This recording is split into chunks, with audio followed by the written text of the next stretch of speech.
স্বামী বিবেকানন্দৰ জন্ম হয় 12 জানুৱাৰী 1863। স্বামী বিবেকানন্দ সৰুৰে পৰা বুদ্ধিমান আছিল। তেখেতৰ ডাঙৰ হৈ গুৰু ৰামকৃষ্ণৰ আদেশ মানি ভাৰতৰ ধৰ্ম তথা সংস্কৃতিক গোটেই বিশ্বখনতে পৰিচয় দিলে স্বামী বিবেকানন্দই।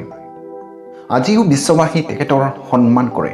তেখেতৰ মহৎ বাণীবোৰে সকলোকে প্ৰেৰণা দিয়ে আৰু উৎসাহ দিয়ে। যদি আমি উঠি অহা যুৱক যুৱতীসকলে এনেধৰণৰ মহান ব্যক্তিসকলৰ মহৎ বাণীবোৰক আদেশ বুলি মানি পালন কৰে, তেনেহ'লে আমাৰ জীৱনতো সঠিক ৰাস্তাত আগবাঢ়িবলৈ সহায় হ'ব। স্বামী বিবেকানন্দই কৈছিল, আপুনি যেনেকৈ চিন্তা কৰিব ঠিক তেনেধৰণে বনিব। যদি আপুনি নিজকে শক্তিশালী বুলি ভাবে তেনেহ'লে আপুনি শক্তিশালীয়ে হয়। যদি আপুনি নিজকে দুৰ্বল বুলি ভাবে তেনেহ'লে আপুনি দুৰ্বলেই হয়।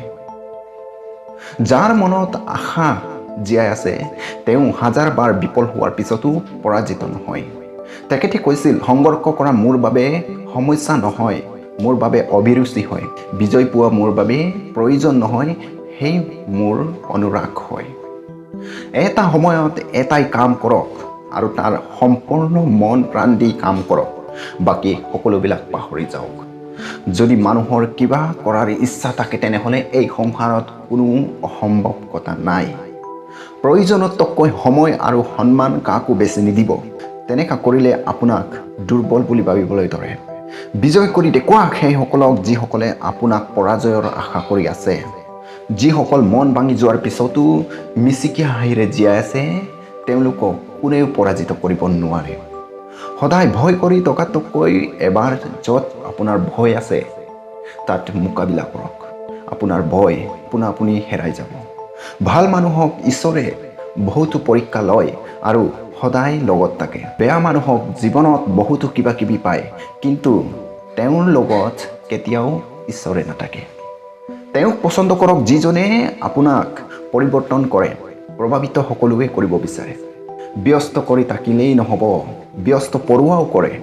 প্ৰশ্ন এইটোৱে যে আপুনি কোনটো কামত ব্যস্ত হৈ আছে। স্বামী বিবেকানন্দই কৈছিল, নাম আৰু পৰিচয় সৰু হ'ব পাৰে আপোনাৰ, কিন্তু নিজস্ব হ'ব লাগে।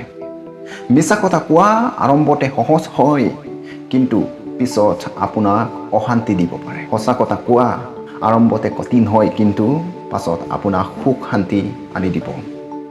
যি কাম যিটো সময়ত সুনিশ্চিত কৰিছে সেই সময়তে কৰিব লাগে, নহ'লে আপোনাৰ ওপৰত বিশ্বাস হেৰাই যাব। স্বামী বিবেকানন্দই কৈছিল, আপোনাৰ লক্ষ্যৰ বাহিৰে যিবিলাক জ্ঞান দিছে সেইবিলাক আপোনাৰ শত্ৰু হয়, সেইবিলাক পৰিত্যাগ কৰক। আপুনি পৰাজয়ৰ ভয়ত চেষ্টা নকৰাতকৈ জয় কৰি মৃত্যু হোৱাই শ্ৰেষ্ঠ।